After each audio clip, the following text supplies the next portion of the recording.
it is incredibly daunting to go into a store while they're working to approach a buyer and say, "Hi, I'm an author, buy my book."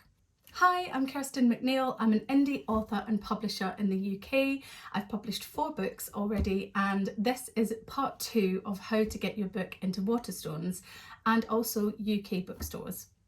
In part 1, which I filmed about a year ago, I talked about the actual process of how to even get noticed in the system of someone in a Waterstones store or someone in an independent bookstore.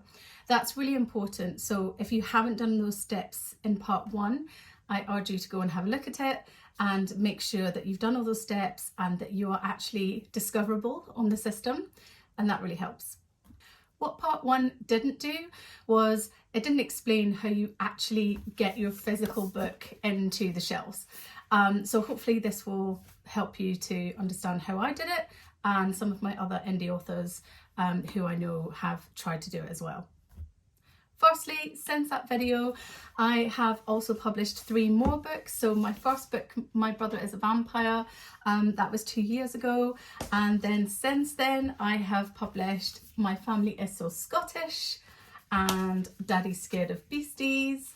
And My Brother is a Werewolf, which is the new book out this month. If you'd like to support indie authors, if you like the look of any of those books, please take a look at my website, sequoiapublishing.co.uk, order a book and I'll sign it for you and send it out for you. Let's get started.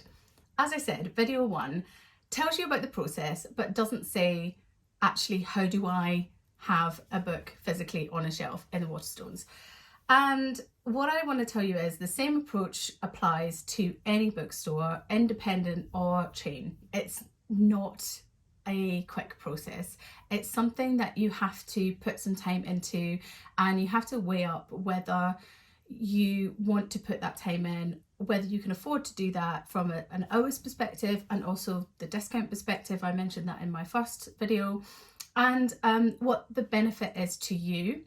Now, Waterstones, indie bookstores, they are a brilliant source of a channel for you, so it's really great to have. I mean, there's nothing better than seeing your book in the bookshop window of a store. What I would say is you're more likely to get your book in the shop window if you approach independent bookstores, if they are local to you, and if you have a good relationship with them. Unfortunately, we are not big publishers. We do not have a monthly meeting with the heads of Waterstones to pitch the books that are launching that next month. This meeting happens and I have no access to it. I don't think any of us have access to that meeting, but that's where the publishers pitch their books to Waterstones and say these are going to sell really well, because at the end of the day, it's about book selling. So they already have a list of which books they're going to put on their shelves, which books they're going to order. And unfortunately, none of the conversation is about the indie books that are releasing that month. And even if you are in the publication The Bookseller, which Daddy's Scared of Beasties was, it doesn't necessarily mean that that equates to orders from bookstores. So what was my approach? My approach is to think of each Waterstones store as a franchise of that brand. So within each store, there is a children's buyer. That children's buyer does have an element of flexibility to order in books. And of course, if a customer comes in and asks for the book to be ordered for them, they will then order that book for them. So let's say you want to get your book into your local Waterstones store. You go to the children's buyer and you have a conversation about your book. Now, that sounds really simple, but it is incredibly daunting to go into a store while they're working to approach a buyer and say, "Hi, I'm an author, buy my book." So there are a couple of approaches that you can take. One, is your book relevant to something that is seasonally happening at this point in time? So think about seasonal as in when they're thinking about Christmas, that's usually September. When they're thinking about Halloween, that's usually August. When it's sort of, if there's a Children's Mental Health Week, they'll be thinking about that in the month leading up to it. So it's not advisable to go in on Halloween and say, hi, I've got a Halloween book, because that's not really going to help. You have to think ahead, maybe a 1 month, 2 month window ahead, and even better if you're launching your book at that time. So one, is there a relevant conversation you can have about your book that brings the attention of the buyer to your book? So I'll give you an example. I went to both Glasgow and Edinburgh for the launch of My Family Is So Scottish. Before I did the launch week, I went into the Edinburgh stores and the Glasgow stores, and I came in with my proof and I gave it to them and said, what do you think about this book? Would you be happy to stock it for your Scottish book range? I noticed that you've got a Scottish book table. Would this fit in nicely with your Scottish book range? And they said, yes, it's lovely. We love it. What can we do? Where can we order it? Is it on the system? So that's the first thing they said. So if you do get a positive response, that's great. Let's assume that you do. Then they go to their system to make sure that they can order it, and they have a look at the status of your book. Now, I know that's a lot to take in. When they look at the status of your book, it's very likely to be in back order status, which basically means they have to pay upfront for the book and there's no refunds on the book. Now, that can be a bit of a problem for independent bookstores.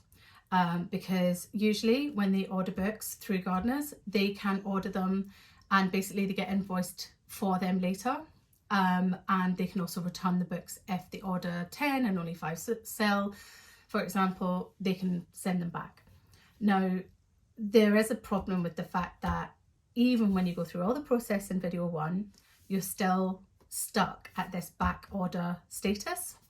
The only way to not to be in that back order status is if you have an enormous order, we're talking about hundreds of books, through Waterstones to Gardeners, and then you call Gardeners and say, look how popular my book is, you need to start stocking it, you need to put it in stock.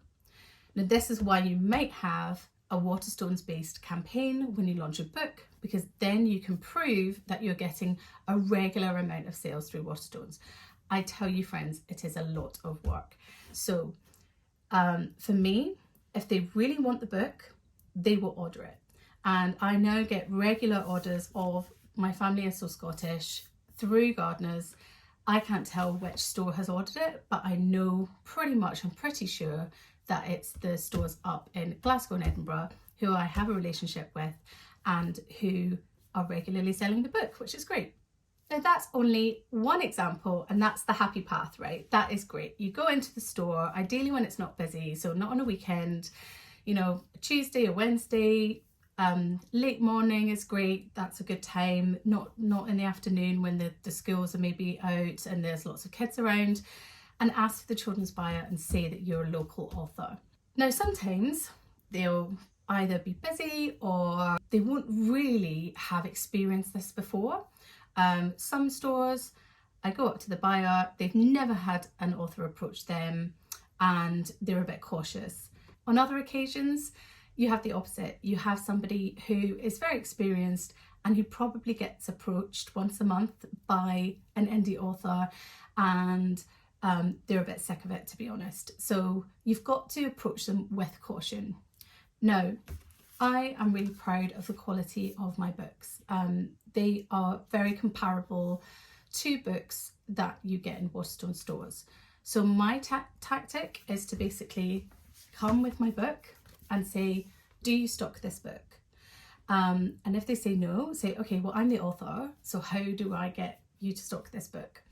Or you come and you say, look, I'm launching this book, it's coming out X times, it's already in the system. Are you interested in it? Can I give you a proof copy if you're happy to give a copy? Or do you mind having a read and giving me a bit of feedback on it? Or would you like to have a look and let me know if it's appropriate for your shop? These are all tactics that I've used in indie shops and in Waterstones. And really, at the end of the day, you need to be really respectful for someone who is trying to do their job. Children's bookshop buyers, they know what sells in their shop. And something that sells in a Waterstones in London might not sell in a Waterstones in a rural area. So you've really got to be patient, be respectful of their role, and at the end of the day, if they're not passionate about the book, it's not going to sell anyway. So for any reason, if they look at the book and they go, you know, it's great, but we're not interested, don't take it to heart, because there will be a market for your book. And I have been into independent stores who have just gone, do you know what? It's just not for me. And I've also been into independent stores who have gone, wow, this is amazing, I'm going to put it in my front window. Those are the people that you want to build the relationship with. Those are the people that are going to champion your book and they're going to sell your book. So please, please, please do not be disheartened if you do this and it just doesn't work out. What I would say is try and leave on a positive note. Say thank you for their time, say how great the bookstore looks, ask if they'd be interested in maybe doing some events anyway, and just talk about you as an author and your values, and they will remember you as somebody who cares about what you write, why you've written it, and that has a purpose. So that's always really good. Another approach that's worked really well is to offer yourself as an author to do a reading. So it works really well when you're doing a book launch. So when you launch your book, go into your local bookstore or Waterstones and say, I'm launching on this date, this is what the book's about. Do you have the space and the time for an author book signing and reading? I did this for my first book, My Brother is a Vampire, for Halloween in Kensington High Street stores, and it was amazing. The buyer was really, really positive, was really supportive, and they pre-ordered 20 books in order to have enough books for the session. Loads of kids turned up and it was great. So that really helps, like having a launch, doing a book reading can really help you actually build a relationship with the buyer, and also get to know the store. If you're watching this and you have either launched a book or you're looking to launch a book and you haven't done any of this, it's okay. There are multiple different channels that you can sell your book in, and it doesn't have to be in bookstores. So have a think about how else you can get the word out about your book, what other events you can do. And like I said, it's not for everyone, it's not for every book.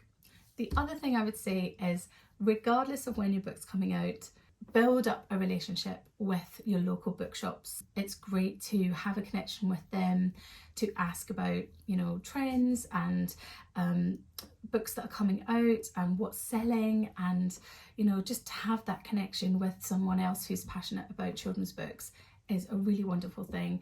So regardless of when your book is coming out, build up that relationship, and it will make things a lot easier. I mean, with Daddy's Scared of Beasties, with my local children's indie shop, I used to come in and show her like the printouts of latest spreads of my book, and that got her really, really excited about the launch of the book, and she had some ideas about the launch, and it was just a really great connection, and it was great to talk about my book with somebody else who loves books, because it is quite a lonely experience to be honest. So in summary, yes, you can get your book into stores. You will have to approach it store by store. Be respectful, be friendly, build up relationships with people who are selling books, and don't be disheartened, because it's really hard, and the more practice you have, the better. So I hope that's helped. You can find me at Kirsten Writes on Instagram and TikTok, and Kirsten Author on Facebook. And yeah, stay in touch and comment if you find this really useful. Thank you.